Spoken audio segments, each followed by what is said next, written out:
ಸಾಕಷ್ಟು ಸದ್ದನ್ನ ಮಾಡ್ತು, ಇಡೀ ದೇಶಾದ್ಯಂತ ಸದ್ದನ್ನ ಮಾಡ್ತು. ಆದ್ರೆ ಇಷ್ಟು ದಿನಗಳ ಕಾಲ ನಡೆದಿದ್ದ ಕಥೆನೇ ಬೇರೆ, ಇನ್ಮೇಲೆ ನಡೀತಾ ಇರುವಂತ ಕಥೆನೇ ಬೇರೆ. ಎಸ್ ನೋಡಪ್ಪ, ಇವಾಗ ಏನಾಗೋಗ್ಬಿಟ್ಟಿದೆ ಅಂತಂದ್ರೆ ದರ್ಶನ್ ಅಂಡ್ ಗ್ಯಾಂಗ್ ವಿರುದ್ಧ ಇವತ್ತು ದೋಷಾರೋಪ ಪ್ರಕ್ರಿಯೆ ಆರಂಭ ಆಗುತ್ತೆ. ಎಲ್ಲಾ ಆರೋಪಿಗಳು ಸರಿ ಸುಮಾರು 17 ಆರೋಪಿಗಳು ಕೋರ್ಟ್ಗೆ ಹಾಜರಾಗಬೇಕು. ಜೈಲಿನಲ್ಲಿರುವಂತಹ 6 ಆರೋಪಿಗಳು ಇಂದು ಖುದ್ದು ಹಾಜರು. ನೋಡಿ, ಜೈಲು ಅಧಿಕಾರಿಗಳಿಗೆ ಈ ಬಗ್ಗೆ ಸೂಚನೆ ನೀಡಿರುವಂತಹ ಕೋರ್ಟ್ ಈಗಾಗಲೇ ದೋಷಾರೋಪಗಳ ಸಿದ್ಧಪಡಿಸಿರುವಂತಹ ಜಡ್ಜ್ ಆರೋಪಗಳನ್ನ ಎಲ್ಲರಿಗೂ ಕೂಡ ಓದಿ ಹೇಳಲಿದ್ದಾರೆ ಇವತ್ತು ನ್ಯಾಯಮೂರ್ತಿಗಳು. ಆರೋಪ ನಿರಾಕರಿಸಿದ್ರೆ ಸಾಕ್ಷ್ಯ ವಿಚಾರಣೆ ಆರಂಭ ಆಗುತ್ತೆ. ಆರೋಪಗಳನ್ನ ಒಪ್ಪಿಕೊಂಡ್ರೆ ಶಿಕ್ಷೆ ವಿಧಿಸಬಹುದು. ಆರೋಪ ಸುಳ್ಳೆಂದು ನಿರಾಕರಿಸುವ ಸಾಧ್ಯತೆ ಒಂದು ಕಡೆ ಹೆಚ್ಚಾಗಿ ಕಾಣಿಸ್ತಾ ಇದೆ. ನೋಡಿ, ಏನೇ ಹೇಳಬೇಕೆಂಬ ಬಗ್ಗೆ ವಕೀಲರಿಂದ ಸೂಚನೆ ಪಡೆದಿರುವಂತಹ ಆರೋಪಿಗಳು ಸಾಕ್ಷಿಗಳ ಪಟ್ಟಿ ಆಧರಿಸಿ ವಿಚಾರಣೆಗೆ ದಿನಾಂಕ ಒಂದು ಕಡೆ ನಿಗದಿಯಾಗುತ್ತೆ. 2 ವಾರಗಳ ಬಳಿಕವೇ ಸಾಕ್ಷ್ಯ ವಿಚಾರಣೆಗೆ ಮನವಿ ಮಾಡಿರುವಂತಹ ದರ್ಶನ್ ಪರ ವಕೀಲರು ಟ್ರಯಲ್ಗೆ ಸಿದ್ಧತೆ ನಡೆಸಲು 2 ವಾರ ಸಮಯಾವಕಾಶ ಬೇಕು ಅಂತ ಹೇಳಿದ್ದಾರೆ. ಸಮಯಾವಕಾಶವನ್ನ ಕೋರಿದ್ದಾರೆ ದರ್ಶನ್ ಪರ ವಕೀಲರು. ನೋಡಿ, ಇವತ್ತು ದೋಷಾರೋಪ ಪಟ್ಟಿಯನ್ನ ಸಲ್ಲಿಸ್ತಾರೆ. ನ್ಯಾಯಾಧೀಶರ ಮುಂದೆ 17 ಆರೋಪಿಗಳು ಹಾಜರಾಗ್ತಾರೆ. ಸೊ ಎಲ್ಲಾ 17 ಆರೋಪಿಗಳು ಹಾಜರಾದಂತ ಸಂದರ್ಭದಲ್ಲಿ ನೋಡಿ, ನಾನು ಮಾಡಿದ್ದು ತಪ್ಪು ಅಂತ ಅಂದಾಗ ಅವರ ಮೇಲೆ ಏನಾದ್ರೂ ಒಂದಿಷ್ಟು ಕೇಸ್ಗಳು ಮತ್ತೆ ಆರಂಭ ಆಗುತ್ತೆ, ಮತ್ತೊಂದು ಕಡೆ ಶಿಕ್ಷೆ ವಿಧಿಸ್ತಾರೆ. ಹೌದು. ಈಗ ಇನ್ನೊಂದೇನಂತಂದ್ರೆ ಇವಾಗಲೇ ಕೋರ್ಟ್ ಹೇಳ್ಬಿಟ್ಟಿದೆ, ಇವತ್ತು ನೇರವಾಗಿ ಆರೋಪಿಗಳನ್ನ ಕೋರ್ಟ್ಗೆ ಸಬ್ಮಿಟ್ ಮಾಡ್ಬೇಕು ಅಂತ. ಒಂದ್ ಕಡೆ ಏನಂತಂದ್ರೆ ನಟ ದರ್ಶನ್ ಅವ್ರಿಗೆ ಕೋಟಿ ಅಭಿಮಾನಿಗಳಿದ್ದಾರೆ. ದರ್ಶನ್ ಅವರು ಇವತ್ತು ಕೋರ್ಟ್ಗೆ ಹಾಜರಾಗ್ತಾರೆ ಅಂತಂದ್ರೆ ಗೊತ್ತಲ್ಲ ಅವರ ಅಭಿಮಾನಿಗಳು ಯಾವ ರೀತಿ ದಂಡೆತ್ತು ಬರ್ತಾರೆ ಅಂತ. ಸೊ ಹಾಗಾಗಿ ಈಗ ಪೊಲೀಸರಿಗೂ ಕೂಡ ಒಂದು ಕಡೆ ಬಾರಿ ಟೆನ್ಷನ್ ಸ್ಟಾರ್ಟ್ ಆಗಿದೆ. ದರ್ಶನ್ ಅವರು ಏನಾದ್ರೂ ಇಫ್ ಇನ್ ಕೇಸ್ ಕೋರ್ಟ್ ನತ್ತ ಬರ್ತಾ ಇದ್ರು ಅಂದ ತಕ್ಷಣನೇ ಅವರ ಅಭಿಮಾನಿಗಳ ಹುಚ್ಚಾಟ ಅತಿರೇಕಕ್ಕೆ ಹೋಗ್ಬಿಡುತ್ತೆ. ಅಷ್ಟೇ ಅಲ್ಲದೆ ಸಾಕಷ್ಟು ಅನಾಹುತಗಳು ಆಗಿದೆ. ಅದಕ್ಕೇನು ಉದಾಹರಣೆಗಳು ಇಲ್ವೇ ಇಲ್ಲ ಅಂತ ಹೇಳೋದಕ್ಕೆ ತುಂಬಾ ಕಂಟ್ರೋಲ್ ಮಾಡೋದಕ್ಕೆ ಪೊಲೀಸರು ಸಾಹಸವನ್ನ ಪಡಬೇಕಾಗುತ್ತೆ. ಸೊ ಹಾಗಾಗಿನೇ ಕೋರ್ಟ್ ಕೂಡ ಹೇಳಿತ್ತು ಅವರನ್ನ ವಿಡಿಯೋ ಕಾನ್ಫರೆನ್ಸ್ ಮುಖಾಂತರನೇ ಮಾತಾಡ್ಸಿದ್ರೆ ಉತ್ತಮ ಅಂತ. ಈಗ ನೇರವಾಗಿ ಅವರನ್ನ ಹಾಜರುಪಡಿಸಲೇಬೇಕಾಗಿರುವಂತದ್ದು. ಯಾಕಂದ್ರೆ ಈಗ ದೋಷಾರೋಪ ಪಟ್ಟಿಯನ್ನ ಸಿದ್ಧಪಡಿಸಿದ್ದಾರೆ ನ್ಯಾಯಾಧೀಶರು. ಯಾವ ರೀತಿಯಾಗಿ ಅಂತಂದ್ರೆ ಪ್ರಮುಖವಾಗಿ ಗಮನಿಸ್ತಾ ಹೋದಾಗ ಆರೋಪಗಳನ್ನ ಎಲ್ರಿಗೂ ಕೂಡ ಓದಿ ಹೇಳ್ತಿದ್ದಾರೆ ಇವತ್ತು. ನೋಡಿ, ಈ ಆರೋಪಗಳು ನಿಮ್ಮ ಮೇಲೆ ಇದಾವೆ, ಸಾಕ್ಷ್ಯಗಳು ಪಟ್ಟಣಗೆರೆ ಶೆಡ್ ಇಂದ ಚಿತ್ರದುರ್ಗದಿಂದ ಹಿಂಗೆ ಯಾವ ರೀತಿಯಾಗಿ ನೀವು ಕಿಡ್ನಾಪ್ ಅನ್ನ ಮಾಡ್ಕೊಂಡ್ ಬಂದ್ರಿ ಅಂದ್ರೆ ಸರಿಸುಮಾರು 3700ಕ್ಕೂ ಹೆಚ್ಚು ಚಾರ್ಜ್ ಶೀಟ್ ಪುಟಗಳಿದಾವಲ್ಲ, ಅದೆಲ್ಲವೂ ಕೂಡ ಓದಿಕೊಂಡು ಒಂದು ರೀತಿಯಾಗಿ ಟ್ರಯಲ್ ಆಂಗಲ್ ಮುಗಿಸ್ಕೋ ಮಟ್ಟದಲ್ಲೂ ಕೂಡ ಬಂದಿದೆ ಇವಾಗ ಕೇಸು. ಸೊ ಇನ್ನೇನು ಇದ್ದಿದ್ದು ಬರೀ ಶಿಕ್ಷೆ, ಯಾವ ರೀತಿಯಾಗಿ ಏನ್ ಶಿಕ್ಷೆ ಆಗುತ್ತೆ ಅನ್ನೋದ್ರ ಬಗ್ಗೆ. ಆದ್ರೆ ನ್ಯಾಯಾಧೀಶರ ಮುಂದೆ ಒಂದಿಷ್ಟು ಇಲ್ಲ ನಾನು ಇದನ್ನ ಮಾಡೇ ಇಲ್ಲ ನಿರಾಕರಿಸಿದ್ರೆ ಮತ್ತೆ ವಿಚಾರಣೆ ಆರಂಭ ಆಗುತ್ತೆ. ಇಲ್ಲಿ ಪ್ರಮುಖವಾಗಿ ಇಲ್ಲ ನಾವು ಮಾಡೇ ಇಲ್ಲ ನಾನು ಹಂಗೆ ಅಂದ್ರೆ ವಾದ ಮಾಡೋದು ಬಹಳಷ್ಟು ಸಹಜ ಇಲ್ಲಿ. ಯಾಕಂದ್ರೆ ಅವರವರ ಪರ ಇರುವಂತ ವಕೀಲರು ಎಲ್ಲರೂ ಕೂಡ ವಾದ ಮಾಡೋದಕ್ಕೆ ರೆಡಿ ಆಗ್ಬಿಟ್ಟಿದ್ದಾರೆ. ಅಂದ್ರೆ 2 ದಿನಗಳ ಕಾಲ ನಮಗೆ ಕಾಲಾವಕಾಶ ಕೊಡಬೇಕು, 2 ವಾರಗಳ ಕಾಲಾವಕಾಶ ಕೊಡಬೇಕು ಅಂತ ಈಗಾಗಲೇ ದರ್ಶನ್ ಪರ ವಕೀಲರಾಗಿರ್ಬೋದು, ಬೇರೆ ಬೇರೆ ಏನೇ 17 ಆರೋಪಿಗಳು ಇದ್ದಾರಲ್ಲ ಅವರ ಪರ ವಕೀಲರು ಒಂದಿಷ್ಟು ವಾದ ಮಾಡೋದಕ್ಕೂ ಕೂಡ ರೆಡಿ ಆಗ್ಬಿಟ್ಟಿದ್ದಾರೆ ಗಮನಿಸ್ತಾ ಹೋದಾಗ. ಸೊ ಅವೆಲ್ಲವೂ ಕೂಡ ಇದ್ದಂತ ಸಂದರ್ಭದಲ್ಲಿ ಇವತ್ತು ಯಾವ ರೀತಿಯಾದಂತ ಬೆಳವಣಿಗೆ ಆಗಬಹುದು. ಒಂದು ಕಡೆ ದರ್ಶನ್ ಬಹುಶಃ ಇವತ್ತು ನಿರ್ಧಾರ ಆಗುತ್ತೆ, ಏನೆಲ್ಲ ಬೆಳವಣಿಗೆ ಆಗಬಹುದು, ಅದರ ಜೊತೆಗೆ ಏನಾದ್ರೂ ಆರೋಪ ಸಾಬೀತ್ ಆಗಬಹುದು. ಇನ್ನೊಂದೇನಂತಂದ್ರೆ ದರ್ಶನ್ ಅವರು ಇಲ್ಲಿ ಮುಖ್ಯವಾಗಿ ಅವರಿಗೆ ಬೇಕಾದಂತಹ ಹಾಸಿಗೆ ದಿಂಬು ಆಗಿರ್ಬೋದು, ಇದನ್ನ ಮುಖ್ಯವಾಗಿ ನೇರವಾಗಿ ನ್ಯಾಯಾಧೀಶರ ಮುಂದೆನೆ ಕೇಳುವಂತಹ ಸಾಧ್ಯತೆಯೂ ಕೂಡ ಹೆಚ್ಚಿರುವಂತದ್ದು. ಯಾಕಂತಂದ್ರೆ ಈಗಾಗಲೇ ಸಾಕಷ್ಟು ಬಾರಿ ಅದನ್ನ ಮುಂದೂಡಲಾಗ್ತಾ ಇದೆ. ದರ್ಶನ್ಗೆ ಅವ್ರು ಕೇಳಿದಂತಹ ಚಾಪೆ, ದಿಂಬು, ಬೆಡ್ಶೀಟ್ ಆಗಿರ್ಬೋದು, ಕನ್ನಡಿ ಆಗಿರ್ಬೋದು, ಬಾಜಿನಿಕೆ ಆಗಿರ್ಬೋದು, ಇದ್ಯಾವುದೂ ಕೂಡ ಸಿಗ್ತಾ ಇಲ್ಲ, ನನ್ನ ಬಹಳ ತುಚ್ಛವಾಗಿ ಕಾಣ್ತಾ ಇದ್ದಾರೆ. ಅಲ್ಲಿರುವಂತಹ ಜೈಲಧಿಕಾರಿಗಳು ನನ್ನ ತುಂಬಾ ತೀಕ್ಷ್ಣವಾಗಿ ನೋಡ್ತಾ ಇದ್ದಾರೆ. ನಾನು ಒಬ್ಬ ನಟ ಅನ್ನೋದು ಬೇಡ, ಅಟ್ಲೀಸ್ಟ್ ಒಬ್ಬ ಕೈದಿ ಅನ್ನೋದಾದ್ರೂ ಮನದಲ್ಲಿ ಇಟ್ಕೊಂಡು ನನ್ನ ಟ್ರೀಟ್ ಮಾಡ್ತಾ ಇಲ್ಲ, ಬಹಳ ಬೇಸರ ಆಗ್ತಾ ಇದೆ ಅನ್ನುವಂತಹ ಮಾತುಗಳನ್ನು ಕೂಡ ಆಡಬಹುದು ಅನ್ನುವಂತಹ ಮಾಹಿತಿ ಕೂಡ ಸಿಗ್ತಾ ಇರುವಂತದ್ದು. ಏನೇ ಆಗಿರ್ಬೋದು, ನಟ ದರ್ಶನ್ ಅವ್ರಿಗೆ ಇದೆಲ್ಲ ಅವಶ್ಯಕತೆ ಇರ್ಲಾರ್ದೆ ಒಂದ್ ಕಡೆ ಇರುವೆ ಬಿಟ್ಕೊಂಡ್ರು ಅನ್ನೋದಕ್ಕೆ ಇದೊಂದು ನೈಜ ಉದಾಹರಣೆ ಅಂತಾನೆ ಹೇಳ್ಬೋದು. ಬಟ್ ಯಾರ್ಯಾರ ಹಣೆ ಬರದಲ್ಲಿ ಏನ್ ಬರ್ದಿದೆಯೋ ಗೊತ್ತಿಲ್ಲ.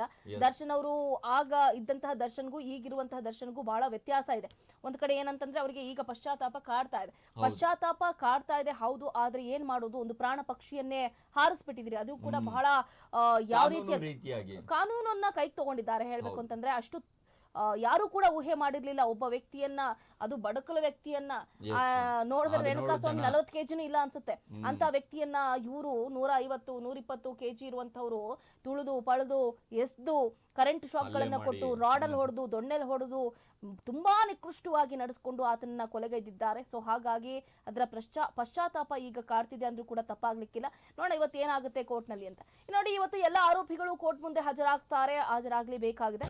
ಬೇಲ್ ಮೇಲೆ ಹೊರಗಿರುವಂತಹ ಆರೋಪಿಗಳು ಕೂಡ ಬರ್ತಾರಪ್ಪ. ಆರೋಪಿಗಳನ್ನ ನ್ಯಾಯಾಲಯಕ್ಕೆ ಕರೆತರ್ತಾರೆ ಜೈಲಧಿಕಾರಿಗಳು. ಬಿಗಿ ಭದ್ರತೆಯಲ್ಲಿ ಸೆಷನ್ಸ್ ಕೋರ್ಟ್ಗೆ ದರ್ಶನ್ ಅಂಡ್ ಗ್ಯಾಂಗ್ ಬರುತ್ತಂತೆ. ನೋಡಿ, ಈಗಾಗಲೇ ಹೇಳಿದ್ವಿ, ಹೈ ಸೆಕ್ಯೂರಿಟಿ ಬೇಕು ದರ್ಶನ್ ಅವ್ರಿಗೆ ಹೇಳ್ಬೇಕು ಅಂತಂದ್ರೆ. ಯಾಕಂದ್ರೆ ಹುಚ್ಚ ಅಭಿಮಾನಿಗಳಿದ್ದಾರೆ, ಎಲ್ಲಿ ನೋಡಿದ್ರು ಇವತ್ತು ದರ್ಶನ್ ಅವರ ಘೋಷಣೆಯನ್ನ ಕೂಗ್ತಾರೆ. ದರ್ಶನ್ ಕರೆತರೋದಕ್ಕೆ ಈಗಾಗಲೇ ಸಕಲ ಸಿದ್ಧತೆಯೂ ಕೂಡ ನಡೀತಾ ಇದೆ. ದರ್ಶನ್ ಅವರನ್ನ ಕರೆತರುವ ಹಿನ್ನೆಲೆಯಲ್ಲಿ ಸೆಷನ್ ಕೋರ್ಟ್ನತ್ತ ಬಿಗಿ ಭದ್ರತೆಯನ್ನ ಆಯೋಜನೆ ಮಾಡಲಾಗಿದೆ. ಬಿಗಿ ಪೊಲೀಸ್ ಬಂದೋಬಸ್ತ್ಗೆ ಕೇಂದ್ರ ವಿಭಾಗ ಡಿಸಿಪಿಗೆ ಸೂಚನೆಯನ್ನ ಕೊಟ್ಟಿದ್ದಾರೆ. ತನಿಖಾ ದಾಖಲೆಗಳು, ಸಾಕ್ಷಿಗಳು, ಇತರ ವಸ್ತುಗಳ ಪರಿಶೀಲನೆ ಕೂಡ ಆಗ್ತಾ ಇದೆ. ಎಸ್, ಇವತ್ತು ಎಲ್ಲಾ ಆರೋಪಿಗಳು ಇವತ್ತು ಒಂದಿಷ್ಟು ಕೋರ್ಟ್ಗೆ ಹಾಜರಾಗ್ತಾರೆ. ಅದರ ಜೊತೆಗೆ ಯಾರ್ಯಾರು ಬೇಲ್ ಮೇಲೆ ಹೊರಗಡೆ ಇದ್ದಾರಲ್ಲ, ಈ 6 ರಿಂದ 7 ಆರೋಪಿಗಳನ್ನ ಹೊರತುಪಡಿಸಿ ಎಲ್ಲರೂ ಕೂಡ ಏನು ಹೊರಗಡೆ ಇದ್ದಾರೆ, ಅವರೆಲ್ಲರೂ ಕೂಡ ಇವತ್ತು ಕೋರ್ಟ್ಗೆ ಹಾಜರಾಗ್ತಾರೆ.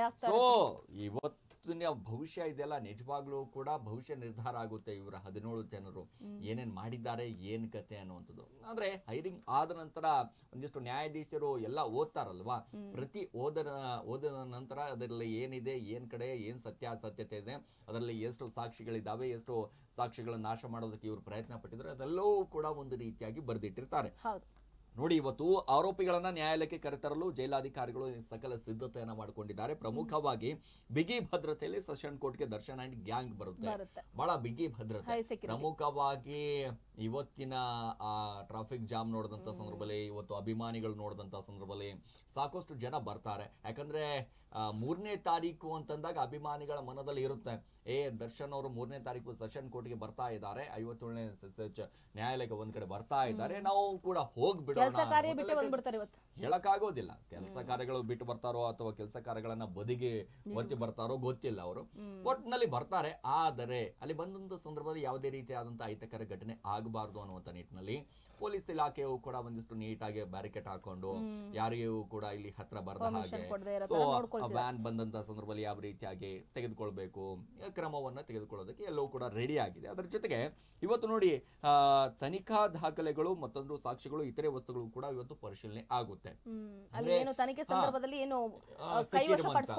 ವಸ್ತುಗಳ ಬಗ್ಗೆಯೂ ಕೂಡ ಇವತ್ತು ಪರಿಶೀಲನೆ ಆಗುತ್ತೆ. ಅದರ ಜೊತೆಗೆ ಸಾಕಷ್ಟು ಅಂತಂದ್ರೆ ಕೇಂದ್ರ ವಿಭಾಗ ಡಿಸಿಪಿ ಅವರು ಸೂಚನೆ ಕೊಟ್ಟಿದ್ದಾರೆ ಬಿಗಿ ಬಂದೋಬಸ್ತ್ ಮಾಡೋದಕ್ಕೆ. ಸೊ ಈಗ ಈ ಚಾರ್ಜ್ ಫ್ರೇಮ್ ಪ್ರಕ್ರಿಯೆ ಹೇಗಿರುತ್ತೆ ಅನ್ನೋದ್ರ ಬಗ್ಗೆಯೂ ಕೂಡ ಒಂದು ರೀತಿಯಾಗಿ ಗಮನಿಸಬೇಡಿ ಒಂದ್ಸರಿ.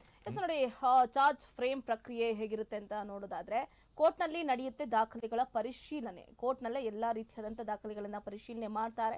ಪೊಲೀಸರ ವರದಿ ಆಗಿರ್ಬೋದು, ಸಾಕ್ಷ್ಯ ಪತ್ರಗಳು, ಹೇಳಿಕೆಗಳ ಪರಿಶೀಲನೆ ಕೂಡ ನ್ಯಾಯಾಧೀಶರ ಮುಂದೆನೆ ಆಗುತ್ತೆ.